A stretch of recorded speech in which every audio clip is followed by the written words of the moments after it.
రాజమహేంద్రవరంలో ఎమ్మెల్యే ఆదిరెడ్డి శ్రీనివాస్ నియోజకవర్గంలో క్యాన్సర్ బాధితురాలిని పరామర్శించారు. మహిళా శ్రీవిద్య ఇద్దరు పిల్లలతో జెండా పంజా రోడ్లో 20 ఏళ్లుగా నివసిస్తున్నారు. ఆమె భర్త 2012లో ఒక ట్రైన్ యాక్సిడెంట్లో మృతి చెందారు.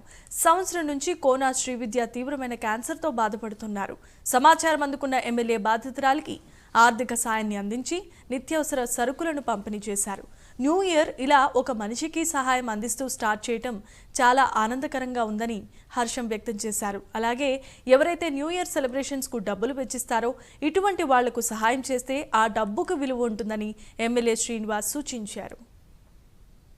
ప్రతినిధుల ద్వారా రాజమహేంద్రవరంలో ఒక మహిళ క్యాన్సర్తో పోరాడడం, వాళ్ళ పాప ఇంటర్మీడియట్ చదవడం, ఆర్థిక సమస్య ఉండడం, బాబు ఆటిజం తోటి సతమతం అవ్వడం, పెన్షన్ కూడా రాకపోవడం, ఇంకా అనేకమైన సమస్యలు, చాలా ఇబ్బందికర పరిస్థితిలో ఉన్నారు ఈ కుటుంబం.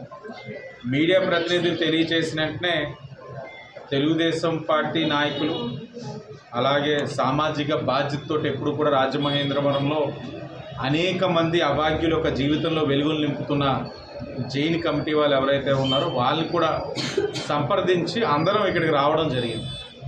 ఈరోజు ప్రస్తుతం భవానీ చారిటబుల్ ట్రస్ట్ ద్వారా ఆ ఇద్దరు పిల్లలకి కొత్త బట్టలు ఆర్థికంగా మా వంతు సహకారం అందించాం. వాళ్ళని రమ్మడానికి కారణం ఏంటి అసలు ఆరోగ్యపరమైన సమస్య ఏంటి, ఈ సమస్యని మనం ఏదైనా పరిష్కరించగలమా, లేకపోతే వీళ్ళకి మూల సమస్య అయిన ఆర్థికపరమైన సమస్యను పరిష్కరించగలమా అన్న దాని మీద వాళ్ళని కాస్త దృష్టి సారించమని విజ్ఞప్తి చేయడం జరిగింది. వాళ్ళు దానికి దృష్టి సారిస్తాను హామీ ఇచ్చారు. అలాగే అదృష్టవశాత్తు అనూప్ జైన్ గారు హాస్పిటల్ కమిటీ మెంబర్ కాబట్టి గవర్నమెంట్ హాస్పిటల్ బాబు ఆటిజంది సదరన్ సర్టిఫికేట్ తెప్పించడం, పెన్షన్ వచ్చే కార్యక్రమం ఆయన చేస్తానని హామీ ఇవ్వడం జరిగింది. ప్రతినిధుల ద్వారా